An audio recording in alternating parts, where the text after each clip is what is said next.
Hello मेरे दोस्तों, नमस्कार। आप सभी का बहुत बहुत स्वागत है हमारे यूट्यूब चैनल करियर पॉइंट पे। मैं मुकेश कुमार आप सबका बहुत बहुत स्वागत करता हूं दोस्तों। चलिए दोस्तों, आज का क्लास हम लोग प्रारंभ करते हैं। और ये हमारा जो टारगेट है 67th बीपीएससी, और इस टारगेट में आप सभी का बहुत बहुत स्वागत है। ये प्रश्न जो है आपको बार बार एग्ज़ाम्स में, सभी एग्ज़ाम्स में आपको पूछे जाते हैं। तो आप अदर एग्ज़ाम अगर देते हैं तो वहाँ भी इसके ये आपका जो प्रश्न है काफ़ी इंपॉर्टेंट है, आपको पूछा जाएगा। ये बीपीएससी का आपका 9वां टेस्ट है दोस्तों। इसके पहले आपका टोटल 8 टेस्ट आपको करा दिया गया है। आप प्लेलिस्ट में जाइए, वहाँ पर सारा टेस्ट आपको क्रम से मिल जाएगा। 67th बीपीएससी का आपको प्लेलिस्ट मिल जाएगा, वहाँ से आपको इसका टेस्ट दे सकते हैं। आज का मोटिवेशनल लाइन क्या है कि कह दो मुश्किलों को थोड़ा सा और कठिन हो जाए, कह दो चुनौतियों को थोड़ी और बड़ी हो जाए। नापना चाहते हो हमारी हिम्मत को तो कह दो आसमान को थोड़ा सा और ऊपर हो जाए। जी हाँ दोस्तों, कह दो मुश्किलों को, है ना, कि थोड़ा सा और कठिन हो जाए, क्योंकि हम मुश्किलों से डरने वाले नहीं हैं। और कह दो चुनौतियों को कि थोड़ी और बड़ी हो जाए, क्योंकि चुनौतियों से भी हम डरने वाले नहीं हैं। तो इस बार हमारा जो टारगेट है वो 67th बीपीएससी पीटी का कम से कम 120 प्लस आपको मार्क्स लाइएगा, तभी कुछ होने वाला है। और इसके लिए आपको जी जान मेहनत करना पड़ेगा, अभी से ही करना पड़ेगा। अभी आपके पास 3 महीना टाइम है दोस्तों। मार्च या अप्रैल में आपका एग्ज़ाम होने की संभावना है। अगर ये कोरोना नहीं रहा तो मार्च अप्रैल में आपका एग्ज़ाम हो जाएगा। ठीक है। कह रहा है कि नापना चाहते हो हमारी हिम्मत को तो आसमान को भी कह दो कि थोड़ा सा और ऊपर हो जाए। तो चलिए स्टार्ट करते हैं दोस्तों, आगाज़ करते हैं आज के क्लास का। तो आज का पहला प्रश्न है प्राचीन भारत के इतिहास का। पहला प्रश्न क्या कह रहा है कि विश्व का पहला गणतंत्र वैशाली में किसके द्वारा स्थापित किया गया था। जी हाँ, तो विश्व का जो पहला गणतंत्र, सिंपल आपसे क्वेश्चन ये भी पूछा जाता है कि विश्व का पहला गणतंत्र कौन सा राज्य है, तो वो है आपका वैशाली, है ना, वैशाली जिला है। और इसको स्थापित किसके द्वारा किया गया था, तो आपका हो जाएगा लिच्छवी के द्वारा ये स्थापित किया गया था आपका। ठीक है, लिच्छवियों ने विश्व का पहला गणतंत्र को स्थापित किया था। ठीक है, वैशाली के लिच्छवियों ने। चलिए, तो इसका आंसर क्या हो गया, आपका आंसर नंबर हो जाएगा आपका डी हो जाएगा। दूसरा प्रश्न है कि मगध की प्रारंभिक राजधानी कौन सी थी। बताइए, मगध की जो प्रारंभिक राजधानी थी वो कौन सी थी। देखिए, मगध की जो प्रारंभिक राजधानी थी वो थी आपका गिरिव्रज, है ना, गिरिव्रज था, है ना, गिरिव्रज था उसका प्रारंभिक राजधानी। और ये गिरिव्रज वर्तमान में क्या है दोस्तों, तो राजगृह जिसको कहा जाता है ना, राजगृह जिसको कहा जाता है, ये वर्तमान में है आपका मगध की प्रारंभिक राजधानी। देखिए, इसका थोड़ा सा जो कहानी है, पुराणों के अनुसार जो ये कहा गया है कि मगध पर शासन करने वाला जो पहला शासक था, वो पहला जो राजवंश था दोस्तों, वो था आपका बृहद्रथ वंश। कौन सा वंश था, तो बृहद्रथ वंश था आपका पहला वंश। ठीक है, और बृहद्रथ जो था उसका जो पुत्र था, उसके पुत्र का क्या नाम था, तो उसका पुत्र का नाम था जरासंध। क्या नाम था, जरासंध। और जरासंध था, और इसी की राजधानी कहाँ था, तो वो गिरिव्रज थी इसकी की राजधानी। ठीक है, तो बौद्ध ग्रंथों के अनुसार मगध का जो प्रथम प्रतापी शासक जिसको माना जाता है वो था आपका बिंबिसार। और बिंबिसार जो था दोस्तों वो हर्यक वंश का था। और बिंबिसार का भी जो राजधानी था ना, वो कहाँ था, तो राजगीर में ही था। ठीक है, बाद में जब अजातशत्रु जो था, है ना, अजातशत्रु मतलब कि राजगीर से राजधानी को स्थानांतरित करके कहाँ लाया था, पटना लाया था। ठीक है, अजातशत्रु का जो पुत्र था उदयन, उन्होंने लाया था अपना राजधानी को पटना, पाटलिपुत्र स्थानांतरित किया था राजगीर से राजधानी को। ठीक है, तो ये चीज़ आप ध्यान रखिएगा। अगला सवाल है आपका तीसरा नंबर। तीसरा प्रश्न कह रहा है कि अजातशत्रु के वंश का क्या नाम था। देखिए, अजातशत्रु किस वंश से था ये आपको पूछा गया है। तो अजातशत्रु अभी आपको बताए कि हर्यक वंश से था आपका, है ना। अजातशत्रु का पुत्र कौन था, तो उदयन। ठीक है, और अजातशत्रु के पिता कौन था दोस्तों, तो अजातशत्रु का पिता था आपका बिंबिसार। और बिंबिसार जो था, बिंबिसार का पुत्र अजातशत्रु, और अजातशत्रु का पुत्र उदयन। और उदयन जो था अपनी राजधानी को कहाँ लाया था, तो पाटलिपुत्र लाया था। तो इसका क्या हो जाएगा, आपका हर्यक वंश हो जाएगा। ठीक है, आंसर नंबर हो जाएगा आपका आंसर नंबर बी हो जाएगा। अगला सवाल है आपका 4 नंबर प्रश्न कह रहा है कि सेंड्रोकोट्स से चंद्रगुप्त मौर्य की पहचान किसने की थी। तो सेंड्रोकोट्स से चंद्रगुप्त मौर्य की जो पहचान की गई थी किसके द्वारा की गई थी। ऑप्शन देखिए 4 है आपका। तो 4 का आपका आंसर क्या हो जाएगा, विलियम जोन्स से पहचान किया गया था। सेंड्रोकोट्स से चंद्रगुप्त मौर्य की पहचान किसने की थी, तो विलियम जोन्स हो जाएगा आपका आंसर नंबर ए हो जाएगा आपका। ठीक, चलिए नेक्स्ट प्रश्न देख लेते हैं, आपका 5 नंबर। कह रहा है कि ब्राह्मी लिपि को सर्वप्रथम किसने पढ़ा था? जी हाँ, ब्राह्मी लिपि जो है इसको सबसे पहले 1837 ईस्वी में जेम्स प्रिंसेप के द्वारा ये पढ़ा गया था। ठीक है, किसके द्वारा? जेम्स प्रिंसेप के द्वारा ये दोस्तों ये आपका पढ़ा गया था सबसे पहले। और ये कहाँ का था दोस्तों? तो ये अंग्रेज था ना, इंग्लैंड का था ये आपका। ठीक है, इन्होंने ये सबसे पहले ब्राह्मी लिपि को पढ़ा था। तो आंसर हो जाएगा आपका आंसर नंबर डी। नेक्स्ट प्रश्न है आपका 6 नंबर। कह रहा है कि मेगास्थनीज की पुस्तक का नाम क्या है? देखिए, मेगास्थनीज की जो पुस्तक है उसका नाम है आपका इंडिका। मेगास्थनीज जो आपका आया था, भारत में आया था, और ये किसके दरबार में आया था? तो चंद्रगुप्त मौर्य के दरबार में आया था आपका मेगास्थनीज। और इन्होंने जो पुस्तक लिखा था वो इंडिका पुस्तक लिखा था। और चंद्रगुप्त मौर्य के जो दरबार में आया था, तो ये कहाँ पर आया था? तो ये पाटलिपुत्र आया था दोस्तों। और पाटलिपुत्र के नगर प्रशासन के बारे में वर्णन मिलता है किस में? तो इंडिका में मिलता है इसका वर्णन। ठीक है, तो ये चीज़ आप याद रखिएगा।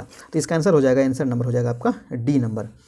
अगला प्रश्न है कि इंडिका का लेखक कौन है? तो अभी आपको बता दिए कि इंडिका का जो लेखक है वो है आपका मेगास्थनीज। ठीक है, तो मेगास्थनीज जो था ये इंडिका का लेखक है आपका। ठीक है, इंडिका जो पुस्तक है इसमें किसका इतिहास मिलता है? तो मौर्य इतिहास मिलता है। ठीक है, मौर्य के इतिहास मिलता है, मौर्य जो शासक था उसका इतिहास मिलता है इंडिका में। अगला प्रश्न है आपका कि मेगास्थनीज किसका दूत था? बताइए, मेगास्थनीज जो था वो किसका दूत था? सेल्यूकस का, सिकंदर का, डेरियस का, यूनानियों का? देखिए, मेगास्थनीज जो आया था आपका भारत में, और मेगास्थनीज जो आया था चंद्रगुप्त मौर्य के दरबार में आया था, ये था आपका यूनानियों का। ठीक है, सॉरी, सेल्यूकस निकेटर का ही राजदूत था, है ना। किसका राजदूत था? तो सेल्यूकस निकेटर का ही राजदूत था आपका मेगास्थनीज, जो आपका आया था किसके दरबार में? तो चंद्रगुप्त मौर्य के दरबार में आया था। और जो इन्होंने जो पुस्तक लिखा था इंडिका में किसका वर्णन मिलता है? तो मौर्य वंश के पटना के आपका पूरे प्रशासन का बारे में इसमें वर्णन मिलता है। तो आंसर हो जाएगा आपका आंसर नंबर ए नंबर। ठीक है, चलिए नेक्स्ट प्रश्न है दोस्तों आपका 9 नंबर। कह रहा है कि अंतिम मौर्य सम्राट कौन था? अंतिम मौर्य सम्राट कौन था? तो बताइए, अंतिम जो मौर्य सम्राट था दोस्तों वो था आपका बृहद्रथ। ठीक है, और अंतिम मौर्य सम्राट हो गया आपका बृहद्रथ। और बृहद्रथ की हत्या किसने किया था? तो बृहद्रथ की जो हत्या किया गया था वो इसका सेनापति था, है ना, इसका सेनापति। और सेनापति का नाम क्या था? तो इसके सेनापति का नाम था आपका, क्या नाम था? पुष्यमित्र शुंग। क्या नाम था? पुष्यमित्र शुंग। आपको कमेंट बॉक्स में छापना है कि पुष्यमित्र जो शुंग था इन्होंने किस वंश की स्थापना की थी। तो पुष्यमित्र जो शुंग था ये किस वंश की स्थापना की थी दोस्तों? तो याद रखिएगा, शुंग वंश की इन्होंने स्थापना किया था। ठीक है, और इन्होंने हत्या कब किया था? तो 184 ईस्वी पूर्व में हत्या कर दिया था। ठीक है, 184 ईस्वी पूर्व में बृहद्रथ की हत्या कर दिया था, जो अंतिम मौर्य सम्राट था आपका। तो आंसर हो जाएगा आपका आंसर नंबर डी। अगला प्रश्न है आपका भारतीय राज व्यवस्था से यानी कि पॉलिटी से। पॉलिटी का पहला प्रश्न कह रहा है कि राष्ट्रीय सुरक्षा समिति का प्रधान कौन होता है? बताइए, राष्ट्रीय सुरक्षा समिति का प्रधान कौन होता है दोस्तों? तो देखिए, इसका जो प्रधान होता है वो होता है आपका प्रधानमंत्री। ठीक है, इसका प्रधान कौन होता है? प्रधान कह लीजिए या फिर इसका अध्यक्ष कह लीजिए। ठीक है, प्रधान कहिए या फिर इसका अध्यक्ष कहिए, दोनों कौन होता है? तो ये आपका प्रधानमंत्री होता है। प्रधान कहिए या फिर अध्यक्ष कहिए। ठीक है, चलिए, तो प्रधानमंत्री देखिए अनुच्छेद कितने में है? तो प्रधानमंत्री का जो वर्णन किया गया है अनुच्छेद 75 में वर्णन किया गया है। राष्ट्रपति कितने में किया गया है? 52 में वर्णन किया गया है। आपको नीचे कमेंट बॉक्स में छापना है कि उपराष्ट्रपति का वर्णन जो है ये अनुच्छेद कितने में वर्णन किया गया है। ठीक है, बहुत बार आपको बताया गया है कि उपराष्ट्रपति अनुच्छेद कितने में वर्णन किया गया उपराष्ट्रपति के पदों का।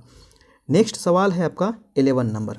11 नंबर प्रश्न कह रहा है कि भारत सरकार का कौन सा जो अधिकारी है वो सदस्य न होते हुए भी भारतीय संसद की कार्यवाही में भाग लेने का अधिकार रखता है? जी हाँ, तो ये मतलब कि कह रहा है कि संसद का सदस्य नहीं है फिर भी वो कार्यवाही में भाग ले सकता है।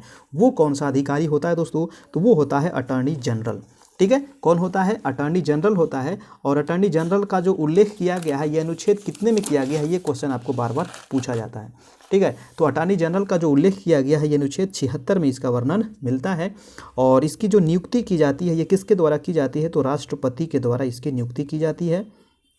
ठीक है, महान्यायवादी, है ना, इसी को महान्यायवादी भी कहते हैं। और इसकी जो नियुक्ति की जाती है वो अनुच्छेद 76 के द्वारा की जाती है। किसके द्वारा? तो राष्ट्रपति के द्वारा, अनुच्छेद 76 के द्वारा। ठीक है, इसका जो पद का वर्णन है अनुच्छेद 76 में वर्णन है। एक चीज़ पूछा जाता है इसकी योग्यता के बारे में। ठीक है, कि इसकी यह क्या योग्यता होनी चाहिए अटॉर्नी जनरल की। तो देखिए अटॉर्नी जनरल की योग्यता वही होनी चाहिए जो एक सर्वोच्च न्यायालय के न्यायाधीश की होती है ना। जो सर्वोच्च न्यायालय के जो न्यायाधीश होते हैं उनकी जो योग्यता होती है वही योग्यता अटॉर्नी जनरल की भी होनी चाहिए। तो ये चीज़ आप ध्यान रखिएगा, ठीक है। और ये कार्यवाही में भाग ले सकता है, लेकिन यहाँ पर एक चीज़ ध्यान रखिएगा कि ये वोट नहीं दे सकता है ना। कार्यवाही में तो भाग ले सकता है ना, संसद के किसी भी भाग ले सकता है, वहाँ पर बोल भी सकता है, लेकिन ये मत नहीं दे सकता है। ये ध्यान रखना है ना। ये पूछा जाता है कि वो मत दे सकता है या नहीं, तो वो वोट नहीं दे सकता है, ठीक है। तो ये चीज़ आप ध्यान रखिए। बाकी सब काम कर सकता है, बैठ सकता है, बोल सकता है ना, ये कर सकता है। तो इसका आंसर हो गया बी नंबर। अगला प्रश्न है आपका 12 नंबर। कह रहा है कि एक गैर सदस्य के रूप में संसद के किसी एक सदन की कार्यवाही में भाग ले सकता है। देखिए अभी वही प्रश्न आया, फिर से ये रिपीट हो गया है, तो आंसर हो जाएगा आपका महान्यायवादी अनुच्छेद कितने के तहत, तो 76 के तहत। इसकी नियुक्ति कौन करता है दोस्तों, तो राष्ट्रपति के द्वारा इसकी नियुक्ति की जाती है। चलिए तो इसका आंसर हो गया आपका सी नंबर। नेक्स्ट प्रश्न है दोस्तों आपका 13 नंबर। प्रश्न कह रहा है एक एमपी है ना, एक एमपी, ठीक है, एक एमपी की सीट को रिक्त घोषित किया जा सकता है यदि वह सदन से लगातार कितनी अवधि के लिए अनुपस्थित रहता है। जो एक एमपी है, अगर वह मतलब कि उसका सीट खाली कब हो जाएगा, ठीक है, अगर वह सदन में नहीं जाता है, वो कार्रवाई में भाग नहीं लेता है, तो कितने दिन के बाद उसकी जो सीट है वो खाली मानी जाएगी। तो ये होता है दोस्तों 2 माह।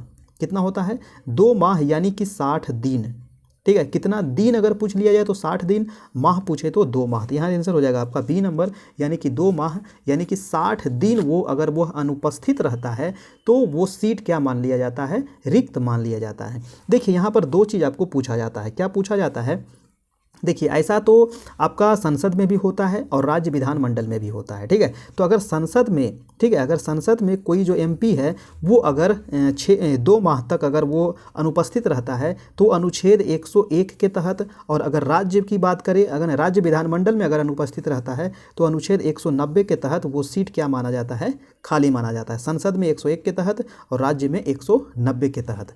ये ध्यान रखना है। कितने दिन तक, 60 दिनों तक अगर वह अनुपस्थित रहता है। तो आंसर हो जाएगा आपका आंसर नंबर बी। नेक्स्ट प्रश्न है आपका 14 नंबर। प्रश्न कह रहा है कि राज्यसभा में होते हैं। देखिए राज्यसभा एक अस्थायी सदन होता है, राज्यसभा कभी भी भंग नहीं होता है। तो राज्यसभा में कितने सदस्य होते हैं और कितने राष्ट्रपति के द्वारा मनोनीत किए जाते हैं, ये क्वेश्चन पूछा गया है। राज्यसभा में दोस्तों जो सदस्यों की संख्या होती है वो होती है 250, ठीक है। कितनी होती है, 250 होती है। और इसमें जो 12 सदस्य होते हैं ये राष्ट्रपति के द्वारा मनोनीत किए जाते हैं। तो ये ध्यान रखना है। राज्यसभा की बात करें तो राज्यसभा में 12 सदस्य राष्ट्रपति द्वारा मनोनीत होते हैं। अगर लोकसभा की बात करें, है ना, अगर लोकसभा की बात करें तो 2 सदस्य राष्ट्रपति द्वारा मनोनीत किए जाते हैं। तो ये याद रखना है, 2 सदस्य लोकसभा में और 12 सदस्य राज्यसभा में। आंसर हो जाएगा आपका आंसर नंबर सी। एक राज्यसभा अनुच्छेद कितने में है ना, बताइए तो आपको कमेंट बॉक्स में जल्दी लोग कि राज्यसभा जो है अनुच्छेद कितने में इसका वर्णन किया गया है, राज्यसभा का वर्णन अनुच्छेद कितने में है। नेक्स्ट प्रश्न है दोस्तों आपका 15 नंबर।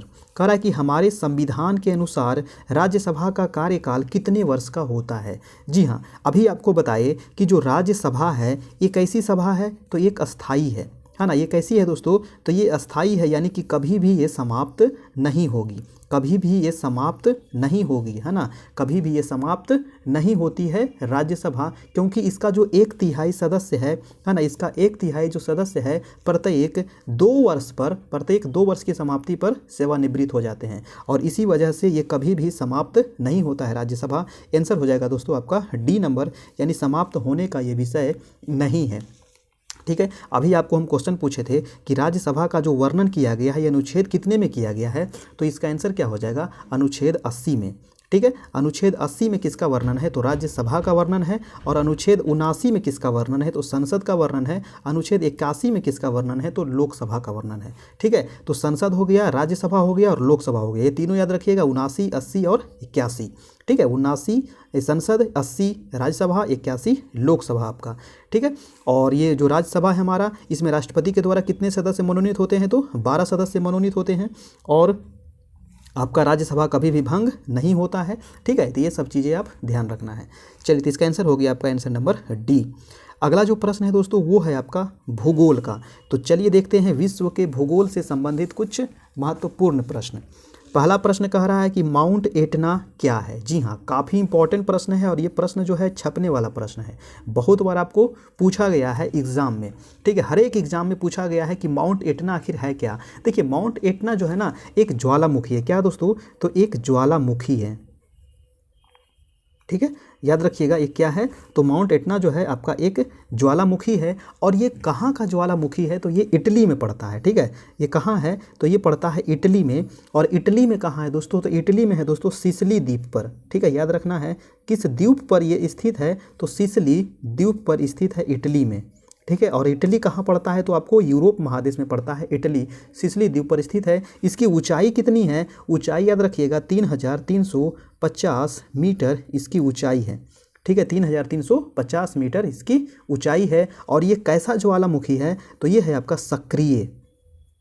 ठीक है, ये कैसा है, सक्रिय है। क्योंकि ज्वालामुखी कितने प्रकार के होते हैं दोस्तों, तो ज्वालामुखी होते हैं आपके 3 प्रकार के। एक तो हो गया मृत ज्वालामुखी, एक हो गया सुषुप्त ज्वालामुखी, और एक होता है आपका सक्रिय ज्वालामुखी। तो ये जो एटना जो आपका जो ज्वालामुखी पर्वत है, ये आपको सक्रिय ज्वालामुखी है। और ये कहाँ है, तो इटली में है। जो पूछे आपको वो कर देना है। किस द्वीप पर है, तो सिसिली द्वीप पर है। ऊंचाई कितनी है, 3350। ये कैसा है, तो सक्रिय है। ये बार बार आपको रिपीट होते रहता है। नेक्स्ट प्रश्न चलते हैं, 17 नंबर। आपको वीडियो अच्छा लग रहा हो दोस्तों तो एक लाइक कर दीजिएगा। चैनल पर नए हैं तो मेरे भाई चैनल को भी सब्सक्राइब कर लीजिएगा, क्योंकि डेली आपका 9 बजे से लाइव क्लास चलता है। तो आप लोग डेली लाइव अपना ज्वाइन कर लीजिएगा। आप लोग अपना अपना नीचे कमेंट जरूर करते चलिए, क्योंकि कमेंट करने से आपको याद हो जाएगा। ठीक है, फालतू का कमेंट नहीं करना है, बस पढ़ाई से संबंधित जो भी कमेंट है, क्योंकि यहाँ पढ़ने आए ना। अगर देखिए आप पढ़ते हैं मन लगा करके तो ज़रूर रिजल्ट होगा, है ना, जरूर रिजल्ट होगा। बस हमारे साथ आप बने रहिए। धीरे धीरे करके अभी आपका 50 प्रश्न कराया जा रहा है, धीरे धीरे करके इसको 150 तक ले जाया जाएगा, है ना। 150 प्रश्न आपको लास्ट जब 1 महीना बचेगा एग्जाम में, तो हम इसको 150 प्रश्न यानी कि पूरा फुल टेस्ट इसको लेंगे। बस आप लोग बने रहिए, अपना प्यार बनाए रहिए, है ना। और डेली आप लोग 9 बजे जरूर से ज़रूर ज्वाइन कीजिए। प्रश्न क्या कह रहा था दोस्तों कि मौना लोवा उदाहरण है। मौना लोवा ये भी देखिए क्या है, तो ये मौना लोवा जो है दोस्तों, ये भी एक सक्रिय ज्वालामुखी है। कहाँ है, कैसा है, तो ये भी एक सक्रिय ज्वालामुखी है। और ये कहाँ पड़ता है, तो ध्यान रखिएगा। मौना लोवा जो है दोस्तों, ये है आपका कहाँ, तो ये है हवाई द्वीप पर। ठीक है, कहाँ है, हवाई द्वीप। हवाई द्वीप कहाँ है दोस्तों, तो हवाई द्वीप है आपका USA में। ठीक है, यूनाइटेड स्टेट ऑफ अमेरिका में पड़ता है आपका हवाई द्वीप। और यही है आपका मौना लोवा ज्वालामुखी। और ये कैसा है, तो सक्रिय ज्वालामुखी है। ये पूछ लिया जाता है कई बार कि ये सक्रिय है कि निष्क्रिय है कि सुषुप्त है। तो कैसा है, सक्रिय है, यानी कि यहाँ से जो ज्वालामुखी है वो निकल रहा है। ठीक है, राख यहाँ से निकल रहा है। एक प्रश्न यहाँ से पूछा जाता है एक प्रश्न पूछा जाता है कि आकार की दृष्टि से पृथ्वी पर सबसे बड़ा सक्रिय ज्वालामुखी हवाई द्वीप पर स्थित मौना लोवा है। तो ये ध्यान रखना है ना, विश्व का, है ना, आकार की दृष्टि से पृथ्वी पर सबसे बड़ा है ये दोस्तों मौना लोवा। तो ये और भी इंपॉर्टेंट बन जाता है, इसको नोट कर लीजिएगा, ध्यान कर लीजिएगा। अगला प्रश्न है आपका प्रश्न नंबर 18। कह रहा है कि विश्व की सबसे ऊंची चोटियाँ किस प्रकार के पर्वतों में पाई जाती है। काफ़ी इंपॉर्टेंट प्रश्न है। देखिए, जो आपका पर्वत होता है ना, जैसे कि आपका हिमालय पर्वत, है ना, जो भारत के उत्तर में है आपका हिमालय पर्वत, है ना। तो जितने भी आपको ऊंची ऊंची जो चोटियाँ मिलेगी दोस्तों, वो मोड़दार पर्वत में मिलेगा। किस में मिलेगा, तो नवीन मोड़दार पर्वत, जिसको कहा जाता है। नवीन मतलब क्या होता है, नया, और मोड़दार मतलब क्या होता है, ये मुड़ा हुआ होता है ना, धनुष की आकृति का भी ये होता है। ठीक है, इसको अर्धचाप भी कहा जाता है, अर्धवृत्तीय भी कहा जाता है, बहुत सारे नामों से इसको जाना जाता है। आपको मोड़दार पर्वत भी इसको कहा जाता है। ठीक है, तो जो नवीन मोड़दार पर्वत होते हैं उसमें ऊंचे ऊंचे जो चोटियां पाई जाती है, तो आंसर हो जाएगा आपका नवीन मोड़दार पर्वत। ठीक है, आंसर क्या हो जाएगा आपका, नवीन मोड़दार पर्वत।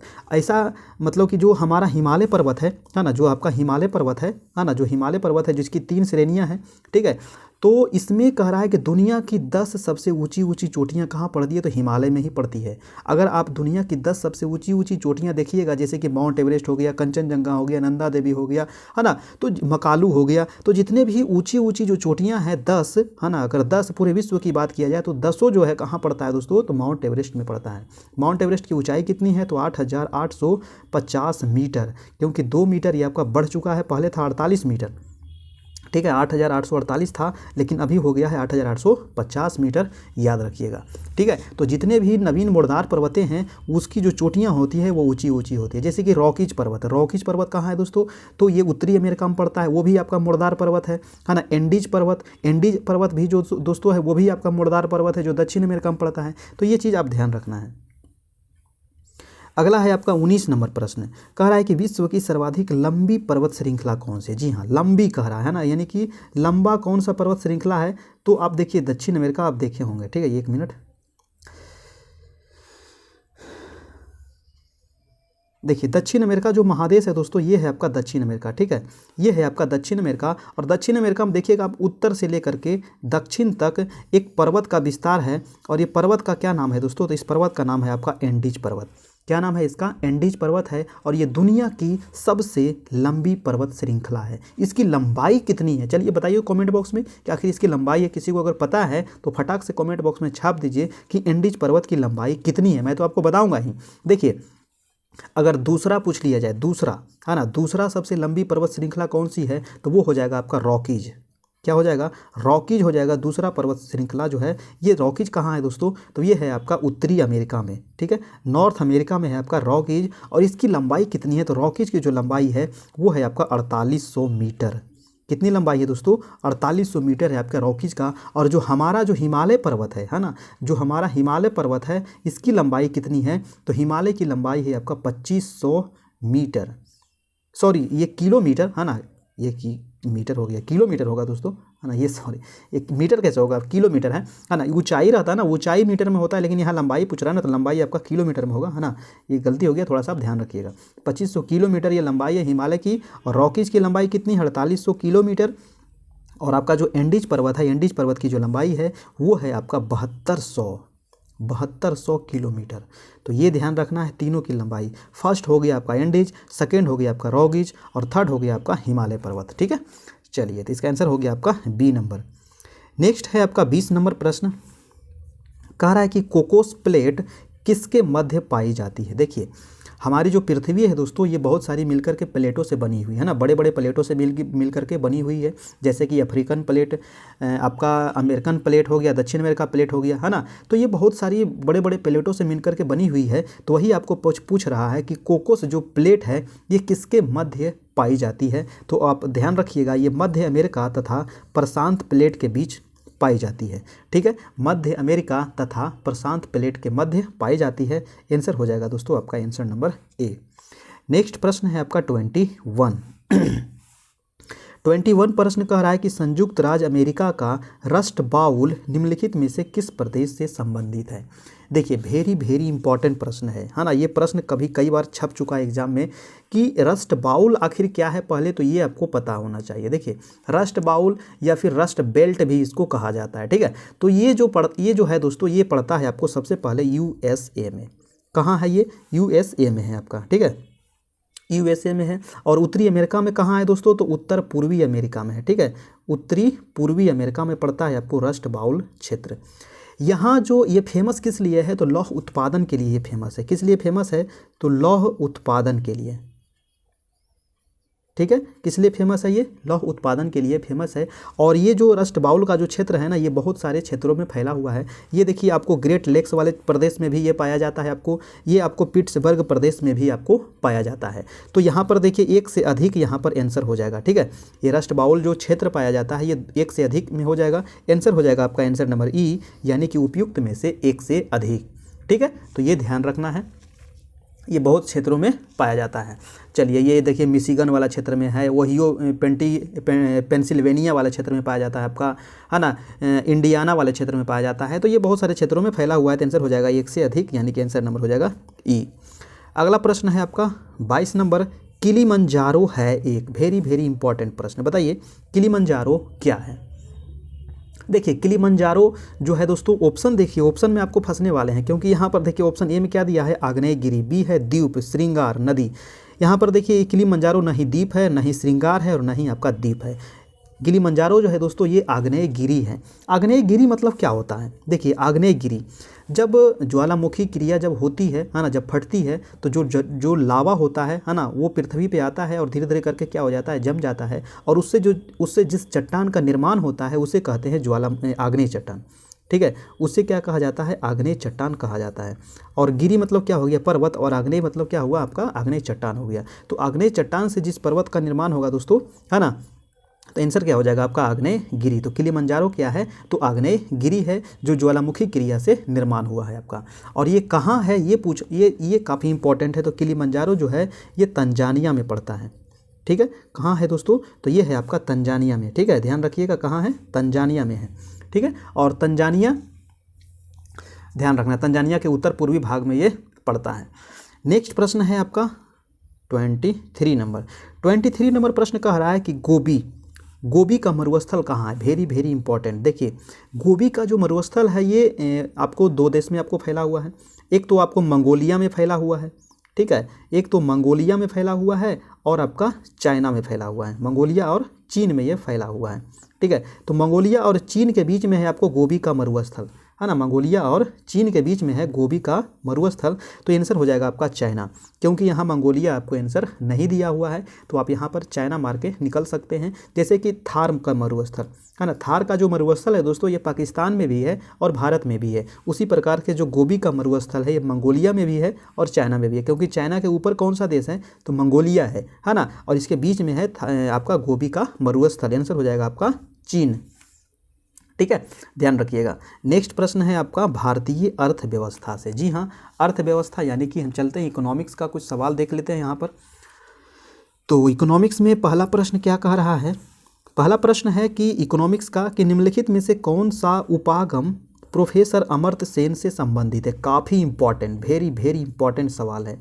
ठीक है, क्योंकि अर्थशास्त्र उपागम के क्षेत्र में प्रोफेसर अमर्त्य सेन को दोस्तों नोबेल प्राइज मिल चुका है। इसमें आपको नोबेल पुरस्कार भी इनको मिल चुका है, अमर्त्य सेन को। तो चलिए इसके बारे में हम देखते हैं। इसको कहा जाता है सक्षमता उपागम। निम्नलिखित में से कौन सा उपागम प्रोफेसर अमर्त्य सेन से संबंधित है, तो आंसर हो जाएगा आपका सक्षमता उपागम।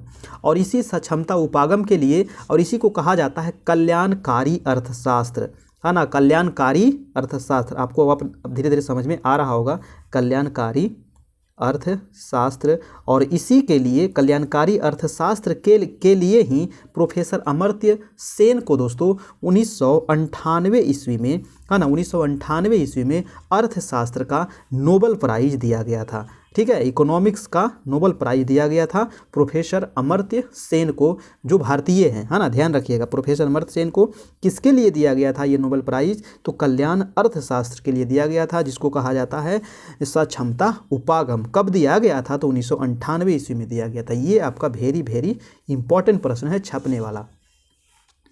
अगला प्रश्न है आपका 25 नंबर। कह रहा है कि यह सत्य होगा कि भारत को परिभाषित किया जाए। भारत को आखिर किस रूप में परिभाषित कर सकते हैं आप। देखिए, तो भारत क्या है, ये कृषि प्रधान देश है ना, भारत में जनसंख्या बहुत अधिक है।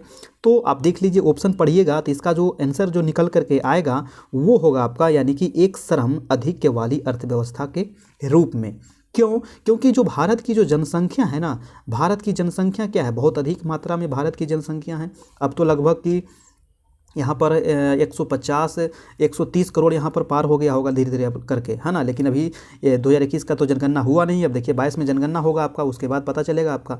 ठीक है, तो ये जनसंख्या मतलब कि भारत में जनसंख्या की अधिक्यता के कारण ही इसे एक श्रम आधिक्य वाली अर्थव्यवस्था के रूप में परिभाषित किया जाता है। तो आपका आंसर क्या हो जाएगा दोस्तों, आंसर नंबर हो जाएगा आपका बी। ठीक है, चलिए नेक्स्ट प्रश्न है आपका 26 नंबर। अगर मज़ा आ रहा हो दोस्तों तो एक लाइक कर दीजिएगा। डेली 9 बजे आप लोग जरूर से जरूर लाइव जुड़िएगा। ठीक है, डेली 9 बजे 9 PM, ठीक है, 9 PM आप डेली 9 बजे जुड़िएगा और अपना योगदान दीजिएगा। इसमें कह रहा है कि भारत में सकल घरेलू उत्पाद में कृषि एवं उससे संबंधित प्रक्षेप का अंश कितना प्रतिशत है, बताइए। सकल घरेलू उत्पाद यानी कि GDP में कृषि एवं उससे संबंधित प्रक्षेप का अंश कितना प्रतिशत है। देखिए, तो इसका आंसर क्या होगा, देखिए ऑप्शन के अनुसार जो आपका आंसर हो जाएगा दोस्तों वो हो जाएगा आपका डी नंबर, यानी कि 15%। ठीक है। तो यहाँ पर थोड़ा सा ऑप्शन गलती दिया हुआ है थोड़ा सा, क्योंकि नया डाटा है ना वो चेंज हो गया है। 18-19 के अनुसार यहाँ पर 16 पॉइंट होना चाहिए, 16.1% हो जाएगा 2018-19 के अनुसार। ठीक है, 2018-19 के अनुसार 16.1% कृषि एवं उससे संबंधित प्रक्षेप का अंश यहाँ पर जीडीपी में है। ठीक है, तो आंसर हो जाएगा आपका 16.1, यहाँ पर सुधार लीजिएगा आप। नेक्स्ट प्रश्न चलते हैं आपका 27 नंबर। 27 है कि निम्नलिखित में से कौन सा एक राष्ट्रीय खाद्य सुरक्षा मिशन में शामिल नहीं है, बताइए। राष्ट्रीय खाद्य सुरक्षा मिशन जिसको कहा जाता है NFSM, NFSM। ठीक है, तो राष्ट्रीय खाद्य सुरक्षा मिशन में कौन सा शामिल नहीं है। सबसे पहले ये जान लीजिए, जो ये जो मिशन है आपका, इसकी शुरुआत कब हुई थी दोस्तों, और ये जो प्रारंभ हुआ था ये 2007-8 में हुआ था आपका। ठीक है, 2007-8 में ये प्रारंभ हुआ था, और ये जो योजना है ना, ये केंद्र सरकार की योजना है। ठीक है, ये राज्य सरकार की योजना नहीं है, ये केंद्र सरकार की योजना है।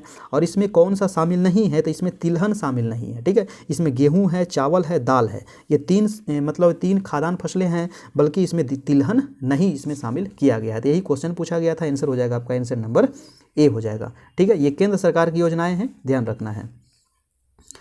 अगला है आपका 28 नंबर। 28 नंबर प्रश्न क्या कह रहा है कि किस वर्ष कृषि और संबद्ध क्षेत्रों की वार्षिक औसत वृद्धि दर नकारात्मक हो गई थी। जी हाँ, कह रहा है कि कौन से वर्ष में कृषि और इससे संबंधित क्षेत्रों की जो वार्षिक औसत वृद्धि दर थी वो क्या हो गई थी, नकारात्मक हो गई थी, यानी कि निगेटिव चला गया था, है ना, माइनस में चला गया था। वो सन कौन सा था, वो साल कौन सा था, तो वो साल था आपका 2002-3, है ना। 2002-3 में क्या हुआ था कि यहाँ पर जितना मतलब कि उत्पादन होना चाहिए उससे निगेटिव चला गया था, है ना। तो आंसर हो जाएगा आपका, आंसर नंबर ए हो जाएगा। उसके बाद कभी निगेटिव नहीं गया है 2002-3 के बाद। अगला प्रश्न है आपका 20 नंबर। 20 नंबर है दोस्तों कि निम्नलिखित कथन पर यहाँ पर आप विचार कीजिए। 2 कथन दिया गया है, चलिए देखते हैं हमारा कथन क्या है ना। जो कथन है उसी को अनुसार चलते हैं। चलिए सभी लोग एक बार दोस्तों लाइक कर दीजिए, है ना। चैनल पर नए हैं तो चैनल को सब्सक्राइब कर लीजिएगा, अपने दोस्तों को जरूर से जरूर शेयर कीजिएगा ताकि और भी लोग जुड़ सके। ठीक है, चलिए प्रश्न पहला कथन क्या कह रहा है कि वर्षा बीमा भारतीय कृषि बीमा कंपनी लिमिटेड द्वारा किया जाता है। पहला तो जो आपका कथन है ये वेरी इंपॉर्टेंट है और ये बिल्कुल सही है आपका। दूसरा कथन कह रहा है कि यह योजना 2007 के दौरान दक्षिण पश्चिम मानसून अवधि में शुरू की गई थी। ये भैया गलत है आपका, ये बिल्कुल ही गलत है, सरासरी गलत बात है। पहला जो है आपका ये बिल्कुल ही सही है, तो यहाँ पर केवल 1 हो जाएगा आपका। ठीक है, केवल 1 यहाँ पर सही है, यानी कि आंसर हो जाएगा आपका 1 नंबर। जो वर्षा बीमा है ये भारतीय कृषि बीमा लिमिटेड के द्वारा किया जाता है आपका। ठीक है, तो आंसर हो जाएगा आपका, आंसर नंबर ए हो जाएगा आपका। ठीक, चलिए, और ये जो बीमा, जो वर्षा बीमा जो शुरुआत कब हुआ था दोस्तों, अगर पूछ लिया जाए कि वर्षा बीमा की शुरुआत कब हुई थी, तो याद रखना है 2004 में हुई थी। ठीक है, 15 जुलाई 2004, 15 जुलाई 2004 में हुई थी। अगला प्रश्न है आपका सामान्य विज्ञान से, तो चलिए देख लेते हैं विज्ञान का कुछ सवाल। विज्ञान का पहला सवाल है कि रडार का आविष्कारक कौन था। जी हाँ, जो रडार लगा हुआ रहता है ना, तो एयरपोर्ट पे, है ना, उसका आविष्कारक कौन था, बताइए। रडार का आविष्कारक कौन था। चलिए थोड़ा सा इसका जवाब दे, मैं थोड़ा सा पानी पी लूँ।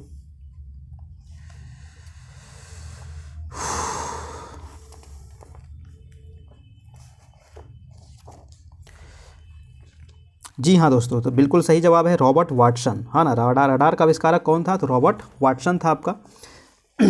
देखिए इसका जो आविष्कार किया गया था रॉबर्ट वाटसन के द्वारा, ये कब किया गया था दोस्तों, तो रॉबर्ट वाटसन तो सबसे पहले ये भौतिकविद था आपका। ठीक है, भौतिक शास्त्री था, भौतिकविद। ठीक है, इसका जो आविष्कार किया गया था 1935 ईस्वी में। कब किया गया था, 1935 ईस्वी में इसका आविष्कार किया गया था रडार का। ठीक है, चलिए, तो ये चीज़ आप ध्यान रखिएगा आपका। दूसरा प्रश्न क्या है, गॉड पार्टिकल क्या है, बताइए। गॉड पार्टिकल बहुत बार वेरी इंपॉर्टेंट प्रश्न, कई बार आपको पूछा गया है ना, कि गॉड पार्टिकल आखिर होता क्या है। तो गॉड पार्टिकल सबको पता है हिग्स बोसॉन, है ना, हिग्स बोसॉन। ठीक है, क्या है ये? हिग्स बोसॉन है, आपका आंसर नंबर हो जाएगा आपका बी। ठीक है, हिग्स बोसॉन क्या है दोस्तों? तो ये एक मूल कण है जिसकी प्रथम कल्पना कब की गई थी? तो वर्ष 1964 में की गई थी, और इसका जो प्रायोगिक सत्यापन जो किया गया था वो 14 मार्च 2013 को किया गया था आपका। तो इसका गॉड पार्टिकल क्या हो जाएगा आपका? Higgs boson. आंसर नंबर हो जाएगा आपका बी नंबर। अगला सवाल है आपका, सर सीवी रमन को भौतिकी का नोबेल पुरस्कार कब मिला था? बताइए, काफ़ी इंपॉर्टेंट प्रश्न है। चलिए, नोबेल से आपको हमेशा 1-2 प्रश्न आपको पूछ ही लिया जाता है। ठीक है, तो 2021 का नोबेल प्राइज़ किसको दिया गया ये भी हम डिस्कस करेंगे। ठीक है, कल डिस्कस कर लेंगे 2021 का नोबेल प्राइज़, है ना। कल इसको हम सारा प्रश्न आपको करवा देंगे। 2021 का नोबेल प्राइज़ किसको किसको दिया गया है। चलिए बताइए यहाँ पर कि सर सीवी रमन को भौतिकी का नोबेल पुरस्कार कब प्राप्त हुआ था? अच्छा, सीवी रमन को, तो आंसर क्या हो जाएगा आपका? 1930 ईस्वी में प्राप्त हुआ था सर सीवी रमन को भौतिकी का नोबेल पुरस्कार। देखिए, भारत में सबसे पहले जो नोबेल पुरस्कार मिला था दोस्तों वो किसको मिला था? आपको पता होना चाहिए कि रविंद्रनाथ टैगोर को। किसको मिला था आपका? रविंद्रनाथ टैगोर को। किस लिए मिला था? तो रविंद्रनाथ टैगोर को जो मिला था दोस्तों वो साहित्य में मिला था आपका। किस में मिला था? साहित्य में मिला था। कब मिला था आपको? 1913 ईस्वी मिला था। सबसे पहले भारत का ये प्रथम नोबेल प्राइज़ था साहित्य के क्षेत्र में। कब मिला था? तो 1913 ईस्वी में मिला था। 1913 के बाद जो आपका मिला था वो सर सीवी रमन को मिला था 1930 ईस्वी में। ठीक है, और उसके बाद कब मिला था दोस्तों? तो हरगोविंद खुराना को भी मिल चुका है चिकित्सा में 1968 ईस्वी में। फिर सुब्रमण्यम चंद्रशेखर को मिला है भौतिकी में 1983 में। फिर मदर टेरेसा को भी मिल चुका है शांति के लिए 1979 में। अमर्त्य सेन को भी आपको बताया कल्याण अर्थशास्त्र के लिए, है ना, 1998 में मिल चुका है। ठीक है, तो ये सारे नोबेल पुरस्कार पूछे जाते हैं, ध्यान रखिएगा। अगला प्रश्न है दोस्तों, टेलीस्कोप की खोज किस वैज्ञानिक ने किया था? वेरी वेरी इंपॉर्टेंट प्रश्न है, बताइए। वेरी वेरी इंपॉर्टेंट प्रश्न है कि टेलीस्कोप का खोज किसने किया था? टेलीस्कोप का जो खोज किया गया था ये किसके द्वारा किया गया था? तो ये न्यूटन नहीं, गैलीलियो के द्वारा किया गया था आपको टेलीस्कोप की खोज। क्या हो जाएगा आपका? आंसर नंबर हो जाएगा डी। ठीक है, न्यूटन जो थे ये आपके, ये कहाँ के थे? तो ये इंग्लैंड के थे। और इन्होंने किस चीज़ का खोज किया था दोस्तों? तो न्यूटन किस चीज़ का खोज किए थे? बताइए जल्दी से।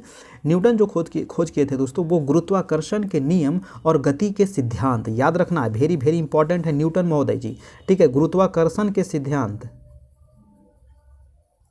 ठीक है, गुरुत्वाकर्षण के सिद्धांत और गति के सिद्धांत। ठीक है, गुरुत्वाकर्षण के नियम और गति के सिद्धांत का खोज किए थे कौन? तो वो न्यूटन जी किए थे आपका। जेम्स वाट के बारे में पूछा जाता है दोस्तों, तो जेम्स वाट किसका खोज किए थे? तो स्टीम इंजन का, है ना, भाप के इंजन का आविष्कार कौन थे? तो जेम्स वाट थे आपके, ध्यान रखिएगा। चलिए, तो इसका आंसर क्या हो गया आपका? Telescope Galileo.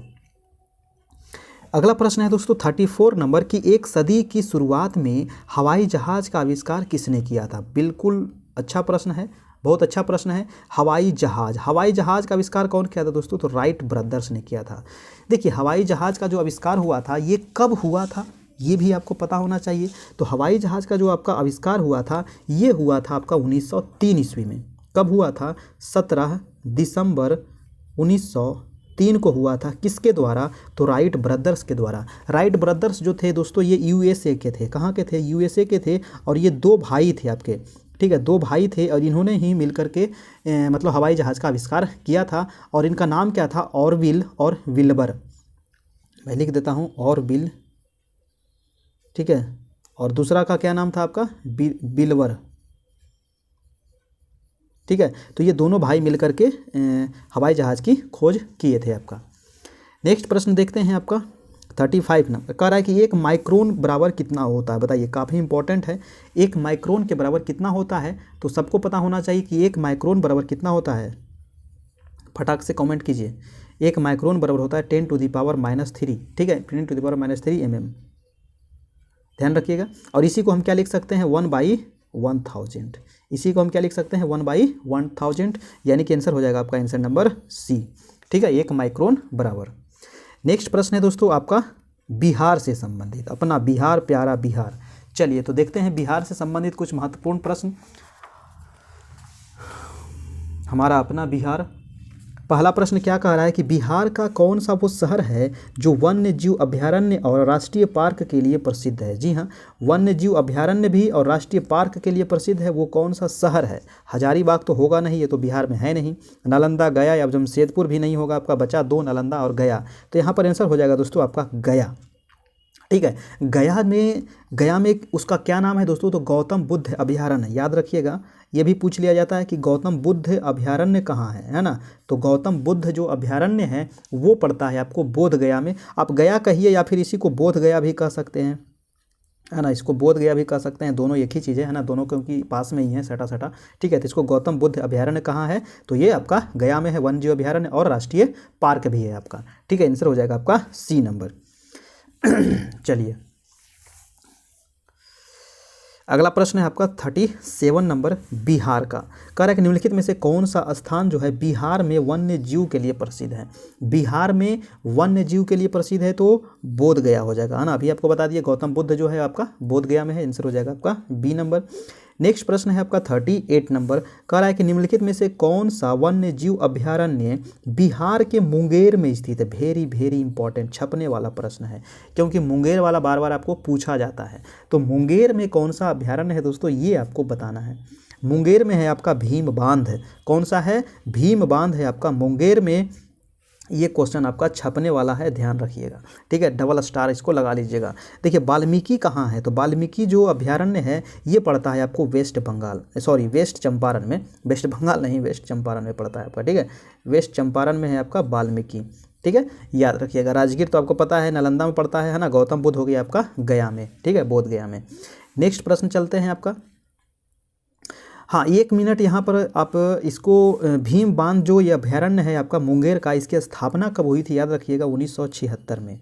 कब हुई थी, 1976 में हुई थी इसकी स्थापना। और इसका क्षेत्रफल भी याद रखना है, 681.99 वर्ग किलोमीटर इसकी स्थापना है। ठीक है, किलोमीटर स्क्वायर। ठीक है, ये हो गया आपका भीम बांध की स्थापना कब हुई थी, 1976 में। कहाँ हुई थी, तो मुंगेर में हुआ था, ध्यान रखना है। वाल्मीकि कहाँ है, तो पश्चिमी चंपारण में है। नेक्स्ट प्रश्न है आपका 39। कह रहा है कि बिहार में मैथन उत्पादन करता है। जी हाँ, वेरी वेरी इंपॉर्टेंट। मैथन किस चीज़ का उत्पादन करता है, ये आपको क्वेश्चन पूछा गया है। देखिए दोस्तों, मैथन एक डैम है। मैथन क्या है दोस्तों, तो एक डैम है। ठीक है, मैथन जो डैम है ये आपको बनाया गया है दामोदर की सहायक नदी बराकर नदी पर। ठीक है, किस पर बनाया गया है, तो दामोदर की सहायक नदी, दामोदर जो नदी है ना, दामोदर की सहायक नदी, दामोदर की सहायक जो नदी है, कौन सी नदी है, तो वो है आपको बराकर नदी। ठीक है, दामोदर की सहायक नदी बराकर नदी पर बनाया गया है आपको मैथन डैम। ठीक है, मैथन बांध जिसको कह सकते हैं आप। और यहाँ से जब पानी रोक करके बनाया गया तो यहाँ पर क्या होगा, जल शक्ति के लिए होगा, है ना। जब जल रोकेंगे, डैम बनाया जाता है, तो वहाँ पर किस चीज़ का उत्पन्न होता है दोस्तों, तो बिजली का उत्पादन होगा, है ना, जिसको जल शक्ति कह सकते हैं आप। ठीक है, हाइड्रो पावर जिसको कह सकते हैं आप। आंसर हो जाएगा आपका, आंसर नंबर बी हो जाएगा। ठीक है, और ये ये जब बराकर नदी है तो ये तो झारखंड में चला गया। और ये किस जिला में है, तो ये झारखंड के धनबाद जिला में है। झारखंड के कहाँ है, तो धनबाद जिला में आपको पड़ता है, वर्तमान में वहीं पड़ा है। ठीक है, बराकर नदी पर ये पूछ लिया जाएगा कि मैथन डैम किस नदी पर है, तो आपको बराकर नदी पर है। अगला प्रश्न है आपका 40 नंबर यानी कि 40 नंबर प्रश्न। कह रहा है कि पुराना बिहार का कितना प्रतिशत जमीन लेकर के झारखंड राज्य बना था। बताइए, झारखंड जो अलग हुआ था, कब अलग हुआ था, आपको याद होना चाहिए 15 नवंबर 2000 ईस्वी को। ठीक है, 15 नवंबर 2000 को आपका झारखंड राज्य बना। और जब झारखंड राज्य अलग होने से पहले बिहार का क्षेत्रफल कितना था, ये भी आपको पूछ लिया जा सकता है। तो 1,73,877 किलोमीटर स्क्वायर, यानी कि वर्ग किलोमीटर, इतना क्षेत्रफल था आपका बिहार का, जब अलग नहीं हुआ था। जब अलग हो गया तब बिहार का क्षेत्रफल कितना बच गया दोस्तों, तो 94,163 वर्ग किलोमीटर। ये ध्यान रखिएगा, है ना। ये अलग होने के बाद यह बिहार का क्षेत्रफल बच गया। झारखंड का क्षेत्रफल कितना हुआ, तो इसमें से आपको इतना माइनस कर दीजिएगा, निकल जाएगा, यानी कि 79,714। ठीक है, 79,714 वर्ग किलोमीटर हो जाएगा आपका, किसका, तो हो जाएगा आपका झारखंड का। ठीक है, कितना प्रतिशत, अगर प्रतिशत में पूछ लिया जाए तो झारखंड कितना प्रतिशत जमीन लेकर के अलग हुआ दोस्तों, तो ये चीज़ आप ध्यान रखिएगा। ये जो प्रतिशत में था तो वो 45.84, कितना हो जाएगा, 45.84। ठीक है। 45.84% ज़मीन लेकर के झारखंड हमसे अलग राज्य बना था। ठीक है। झारखंड का क्षेत्रफल कितना है? 79,714 और बिहार का क्षेत्रफल 94,163 वर्ग किलोमीटर। आंसर क्या हो जाएगा आपका? 45.85, यानी कि आंसर नंबर हो जाएगा आपका, आंसर नंबर बी हो जाएगा आपका। ठीक है, ये ध्यान रखिएगा, काफ़ी इंपॉर्टेंट प्रश्न था। अगला प्रश्न है आपका कि झारखंड बनने के पश्चात बिहार में लगभग कितने जिले रह गए? जी हाँ, जब झारखंड अलग हुआ हमसे 15 नवंबर 2000 ईस्वी को, तो उस समय है ना, जब अलग हुआ था 15 नवंबर 2000 को, ठीक है, 15 नवंबर को 2000 को जब अलग हुआ था, तो उस समय बिहार में जो जिलों की संख्या थी दोस्तों, वो थी आपका 37। ठीक है, कितना जिला था? 37 था। तो आंसर क्या हो जाएगा आपका? 37। वर्तमान में कितना जिला है? तो वर्तमान में है आपका 38 जिला है। और एक जिला जो आपका बढ़ गया, वो कौन सा जिला बढ़ा? तो वो बढ़ा आपका अरवल जिला। ठीक है, वो कौन सा जिला बढ़ा? तो अरवल जिला बढ़ा। 38वां जिला कौन सा था? तो 38वां जिला हो जाएगा आपका अरवल जिला। ठीक है, अरवल जो जिला बना दोस्तों, ये कब बना था? तो ये बना था आपको 2001 ईस्वी में। ठीक है, 2001 में, अगस्त 2001 में इसका निर्माण हुआ अरवल जिला का। और ये ध्यान रखिएगा, ये 38वां जिला था। ये क्वेश्चन पूछा जाता है कि जो अरवल बना, ये किससे अलग होकर के बना था? तो ये जहानाबाद से अलग होकर के बना था। ठीक है, जहानाबाद से ये अलग हुआ था और 38वां जिला बना था आपका बिहार का। अभी वर्तमान में कितना जिला है? तो वर्तमान में भी आपका बिहार में 38 जिला ही है। कब बना था? 2001 में बना था। किससे अलग हुआ था? तो जहानाबाद से अलग हुआ था, है ना। कब अलग हुआ झारखंड? तो 15 नवंबर 2000 को अलग हुआ। अगला प्रश्न है आपका 42 नंबर। चलिए, बोलो बाके बिहारी लाल की जय। नेक्स्ट प्रश्न है आपका मूरी। मूरी किस लिए जाना जाता है? मूरी किस लिए जाना जाता है? बॉक्साइट खनन के लिए, एल्युमिनियम खनन के लिए, अल्कोहल प्लांट हेतु, या स्पंज लौह प्लांट हेतु? क्या हो जाएगा? देखिए, मूरी जो है ना दोस्तों, ये आपको एल्युमिनियम के लिए लगाया गया था, एल्युमिनियम प्लांट के लिए लगाया गया था। आपका आंसर हो जाएगा आपका आंसर नंबर बी। देखिए, मूरी जो लगाया गया था, ये आपको वर्तमान में झारखंड में है। कहाँ है? तो सबसे पहले ये जान लीजिए ये किस राज्य में है। तो ये झारखंड में पड़ता है। और ये किसके द्वारा लगाया गया था? तो हिंडाल्को के द्वारा। ठीक है, किसके द्वारा? एक मिनट, हिंडाल्को के द्वारा ये लगाया गया था। ये एल्युमिनियम खनन उद्योग है ना, एल्युमिनियम शोधन संयंत्र है, स्थापित किया गया था। कहाँ स्थापित किया गया था? तो मूरी में। और मूरी कहाँ है? तो झारखंड में है। याद रखिएगा, आंसर नंबर हो जाएगा आपका आंसर नंबर बी। अगला प्रश्न है आपका 43 नंबर। कह रहा है कि कौन सा प्रमुख उद्योग मूरी में स्थापित है? तभी आपको बता दिए, एल्युमिनियम उद्योग है आपका मूरी में। किसके द्वारा स्थापित किया गया था? हिंडाल्को के द्वारा। ठीक है, कहाँ है? तो झारखंड में है। नेक्स्ट है दोस्तों आपका 44 नंबर प्रश्न। कह रहा है कि पटना का स्थानीय समय क्या है? बहुत ही इंपॉर्टेंट प्रश्न, छपने वाला दोस्त, है ना। वेरी 5 स्टार आप लगा सकते हैं। ठीक है, कह रहा है कि पटना का स्थानीय समय क्या है? देखिए, अब भारत का स्थानीय समय आपको पता होना चाहिए, है ना। तो भारत का स्थानीय समय तो आपको पता होना चाहिए ना। भारत का जो आपका स्थानीय समय है, ठीक है,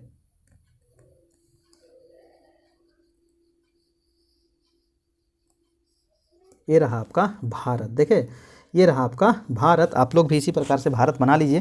देखिए, भारत का जो मानक समय है वो है आपका 82.5 डिग्री। यहाँ पर है आपका 82.5 डिग्री, 82.5 डिग्री ईस्ट, यानी कि पूर्वी देशांतर। कहाँ से गुजरती है? तो इलाहाबाद के नैनी से गुजरती है। ठीक है, कहाँ से? तो इलाहाबाद के नैनी। ठीक है, नैनी, यहीं पर आपका मिर्ज़ापुर, कभी कभी क्वेश्चन में मिर्ज़ापुर भी देता है, तो ध्यान रखिएगा, नैनी या मिर्ज़ापुर दोनों एक ही जगह पर, थोड़ा बहुत का अंतर है ना। तो इलाहाबाद के नैनी से गुजरता है आपको भारतीय मानक समय 82.5 डिग्री। अब देखिए, सवाल यहाँ पर खेला होता है क्या, कि जो पटना है, क्योंकि यहाँ पर पटना पूछा गया, अपना बिहार का पटना राजधानी जो है, तो पटना कहाँ है दोस्तों? पटना आपको पड़ेगा यहाँ पर ही, पटना है वो है आपका यहाँ पर ही। ठीक है, ये जो लाइन, ये जो दिख रहा हूँ मैं, यहाँ पर है आपका पटना। तो पटना का जो देशांतरीय विस्तार है, ये आपको याद होना चाहिए। तो पटना का जो देशांतरीय विस्तार है वो है आपका 85 डिग्री 13 मिनट। कितना है? 85 डिग्री 13 मिनट है आपका पटना का देशांतरीय विस्तार। और भारत का जो देशांतरीय विस्तार है वो कितना है? 82.5 डिग्री। तो आपको पता है कि जैसे जैसे हम, है ना, जैसे जैसे हम पूर्व की ओर जाते हैं, ये 0 डिग्री देशांतर है, इसके पूर्व की ओर जाएंगे तो क्या होता है? समय जुड़ जाता है। पश्चिम में जाते हैं तो क्या होता है? समय घट जाता है ना। पूर्व की ओर जाते हैं तो जुड़ जाता है, पश्चिम में जाते हैं तो क्या होता है? घट जाता है। 0 डिग्री, और 0 डिग्री कहाँ है? तो ग्रीनविच में है, लंदन में है। वहाँ से जो पूर्व में है, वो जितना ज़्यादा पूर्व में जाएंगे उतना ज़्यादा समय जुड़ते चला जाएगा। 82.5 डिग्री, इसका मतलब क्या हुआ कि 82.5 डिग्री का मतलब ये हुआ कि भारत जो है ग्रीनविच से कितना आगे है? 5.5 घंटा आगे है। है ना। 5.5 घंटा हम लोग आगे हैं ना ग्रीनविच से, यानी कि लंदन से 5.5 घंटा आगे है। और पटना कहाँ पर है, तो पटना 85.5 डिग्री पर है, तो पटना क्या हो जाएगा, और भी आगे थोड़ा सा हो जाएगा, यानी कि भारतीय मानक समय से क्या हो जाएगा, भारतीय मानक समय से आगे ना हो जाएगा। तो आंसर क्या हो जाएगा आपका, आंसर नंबर ये हो जाएगा। ये था आपका खेला। अगर समझे तो ठीक है, नहीं समझे तो भी ठीक है, क्योंकि नहीं समझे तो फिर से मैं समझा दूंगा आपका, ठीक है। क्योंकि ये आगे क्यों है, क्योंकि 82.5 डिग्री से जैसे जैसे हम पूर्व की ओर चढ़ते जाएंगे, क्योंकि पूरब इधर है, पश्चिम इधर है, जितना पूरब में जाएंगे उतना ज़्यादा समय जुड़ते चला जाएगा। 1 डिग्री पार करने में कितना लगता है आपका, 4 मिनट लगता है, ठीक है। तो यहाँ 82.5 डिग्री है और पटना कितना डिग्री है, 85.5 डिग्री है, तो कितना होगा, आगे होगा तब ना, क्योंकि ये तो 5.5 घंटा है आपका इलाहाबाद के नैनी, है ना। और पटना क्या होगा, उससे थोड़ा सा आगे होगा, क्योंकि 1 डिग्री, क्योंकि यहाँ पर देख रहे हैं 2.5 डिग्री लगभग आगे है पटना इलाहाबाद के नैनी से, ठीक है। तो यहाँ पर थोड़ा सा आपको आगे होगा, भारतीय मानक समय से आगे होगा समय, ठीक है। तो ये रहा इसका पूरा खेला। आंसर हो जाएगा आपका, आंसर नंबर ए हो जाएगा, ठीक है। चलिए, नहीं समझे तो कमेंट बॉक्स कीजिएगा, फिर से आपको समझा दिया जाएगा। चलिए अब देखते हैं कुछ दैनिक समसामयिकी, ठीक है, करंट अफेयर का कुछ सवाल देख लेते हैं यहाँ पर, फिर उसके बाद क्लास आपका समाप्त होगा। प्रश्न क्या कह रहा है कि हाल ही में अपने सभी नागरिकों को मुफ्त स्वास्थ्य बीमा सुविधा देने वाला भारत का पहला राज्य कौन सा बन गया है। बहुत इंपॉर्टेंट प्रश्न है, बताइए। अपने सभी नागरिक को मुफ्त स्वास्थ्य बीमा योजना देगा दोस्तों, जितने मतलब स्टेट, वो कौन सा स्टेट है जो सभी नागरिकों को क्या देगा, तो मुफ्त स्वास्थ्य बीमा सुविधा देने वाला भारत का पहला राज्य। तो वो जो राज्य है वो राज्य है आपका राजस्थान। कौन सा राज्य है, राजस्थान राज्य है। तो राजस्थान ये वाला खेला किया है, ठीक है। अब देखिए कि राजस्थान के मुख्यमंत्री कौन है, बताइए। सभी लोग बताइएगा कमेंट करके फटाक से, ठीक है। कमेंट बॉक्स में यहाँ पर भर दीजिए कि राजस्थान के वर्तमान में मुख्यमंत्री जी कौन है। मैं आपको बता देता हूँ उड़ीसा वाला, ठीक है। मैं आपको बता देता हूँ उड़ीसा वाला कि उड़ीसा के अभी वर्तमान में मुख्यमंत्री जी कौन है, तो नवीन पटनायक। कौन है, नवीन पटनायक है आपको उड़ीसा के मुख्यमंत्री, ठीक है, नवीन पटनायक ये हो गए। उत्तराखंड के मुख्यमंत्री कौन है मेरे भाई, तो पुष्कर सिंह धामी, है ना, याद रखिएगा, पुष्कर धामी हैं आपको उत्तराखंड के मुख्यमंत्री। मणिपुर के मुख्यमंत्री कौन है दोस्तों, तो एन बीरेन सिंह, एन बीरेन सिंह, ठीक है। एन बीरेन सिंह जो है ये आपको मणिपुर के मुख्यमंत्री है, क्योंकि मुख्यमंत्री एक ना एक आपको पूछा जाता है एग्जाम में, ध्यान रखिएगा। अब बताइए कि राजस्थान के कौन थे, तो ये थे आपको अशोक गहलोत, ठीक है। अशोक गहलोत जो हैं ये आपको राजस्थान के मुख्यमंत्री हैं। तो इसका आंसर क्या हो जाएगा आपका, आंसर नंबर ए, जो सभी नागरिकों को मुख्य स्वास्थ्य बीमा सुविधा देने वाला भारत का पहला राज्य बन गया है। नेक्स्ट सवाल है आपका 46 नंबर, कह रहा है कि हाल ही में चर्चा में रहा दहला बांध किस देश में है। वेरी वेरी इंपॉर्टेंट, बताइए। दहला बांध, खचड़वा, दहला बांध अपना पड़ोसी जो अफगानिस्तान है ना, जो अफगानिस्तान है, अफगानिस्तान में ही है दोस्तों दहला बांध। ये चीज़ आप ध्यान रखिएगा, ठीक है। दहला बांध कहाँ है, तो अफगानिस्तान में है। भारत की राजधानी कहाँ है, तो सबको पता है नई दिल्ली है। देखिए ये एक चीज़ बताना है कि जो नई दिल्ली जो राजधानी घोषणा किया गया था ये कब किया गया था। देखिए तो जो नई दिल्ली की जो राजधानी, क्योंकि पहले तो कलकत्ता था, कलकत्ता से फिर नई दिल्ली इसको ले जाया गया। कब ले जाया गया, घोषणा कब हुआ था, तो ये हुआ था आपको दिल्ली दरबार में इसका घोषणा हुआ था 12 दिसंबर 1911 को इसका घोषणा हुआ था कि जो भारत की राजधानी बनेगी वो नई दिल्ली बनेगी, 12 दिसंबर 1911 को, ठीक है, याद रखना है ना। दिल्ली दरबार में इसकी घोषणा हुई थी। नेपाल की राजधानी कहाँ है, तो काठमांडू आपको पता है। पाकिस्तान की कहाँ है दोस्तों, तो इस्लामाबाद। अफगानिस्तान की राजधानी कहाँ है, तो काबुल है। चलिए नेक्स्ट प्रश्न देखते हैं आपका 47 नंबर।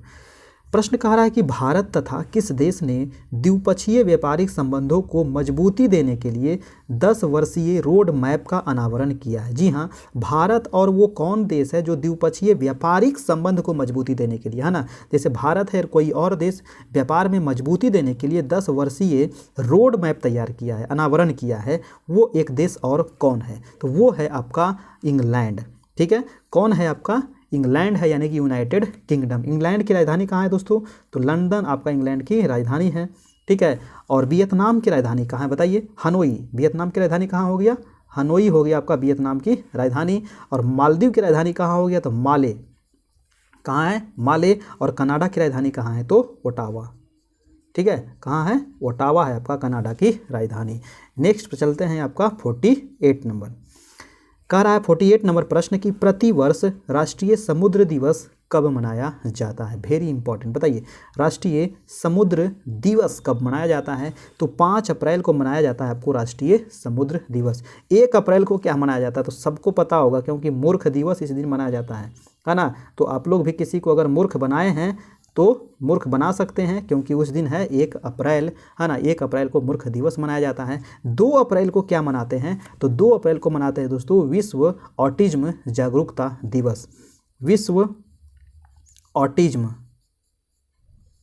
ठीक है, विश्व ऑटिज्म जागरूकता दिवस मनाते हैं कब, तो 2 अप्रैल को आपका।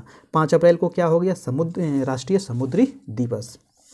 नेक्स्ट है आपका 49 नंबर। 49 प्रश्न क्या कह रहा है कि हाल ही में शशिकला जावलकर का निधन हुआ है, वह कौन थी। देखिए आप पुराना फिल्म अगर देखते होंगे तो आपको पता होगा कि शशिकला जो जावलकर थी एक अभिनेत्री थी जिनका मतलब कि 2021 ईस्वी में निधन हो गया था। आंसर हो जाएगा आपका आंसर नंबर ए, ठीक है, अभिनेत्री थी ये।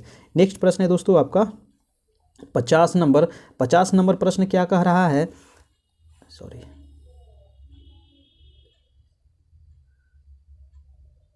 50 नंबर प्रश्न क्या है कि हाल ही में क्षमता निर्माण आयोग के नए अध्यक्ष कौन बने हैं। काफ़ी इंपॉर्टेंट है, बताइए क्षमता निर्माण आयोग के नए अध्यक्ष कौन बने हैं, तो क्या होगा आपका आदिल जैनुल भाई, ठीक है, आदिल जैनुल भाई बनाया गया है क्षमता निर्माण के नए अध्यक्ष। आंसर हो जाएगा आपका आंसर नंबर बी।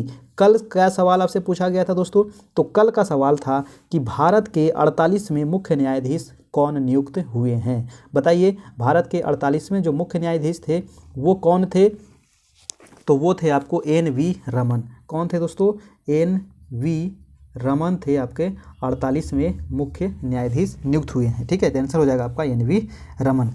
आज का क्या सवाल है कि बिहार की सीमा, ठीक है, प्रश्न क्या है, काफ़ी आसान प्रश्न है कि बिहार की सीमा से लगने वाले भारत के राज्यों की संख्या बताना है, ठीक है। बिहार की सीमा से लगने वाले भारत के कितने राज्य हैं जो बिहार की सीमा से आपका लगता है, ये आपको संख्या बताना है, और नाम भी नीचे कमेंट बॉक्स में बता दीजिएगा कि कौन कौन से वो राज्य हैं। तो ये रहा दोस्तों आज का क्लास। आप लोग को कैसा लगा ज़रूर से ज़रूर बताइएगा। अच्छा लगा हो तो एक लाइक कर दीजिएगा, चैनल पर नए हैं तो चैनल को सब्सक्राइब कर लीजिएगा। डेली रात में 9 बजे आप लाइव ज़रूर से ज़रूर आइएगा। फिर हम कल ज़रूर मिलेंगे रात में 9 बजे से। टेस्ट आपका होगा 10वां, ठीक है। और फिर से एक बार ये आपका मोटिवेशनल जो लाइन है याद रखिएगा कि कह दो मुश्किलों को कि थोड़ा सा और कठिन हो जाए, कह दो चुनौतियों को कि थोड़ी सी और बड़ी हो जाए, नापना चाहते हो हमारी हिम्मत को तो कह दो आसमान को कि थोड़ी सी और ऊपर हो जाए। जी हाँ दोस्तों, तो फिर मिलते हैं हम कल हम लोग फिर मिलते हैं रात में 9 बजे से। तब तक के लिए good night, goodbye, take care, अपना ख्याल रखिए, सभी लोगों का ध्यान रखिए। धन्यवाद, आप सभी का बहुत बहुत धन्यवाद। Good night.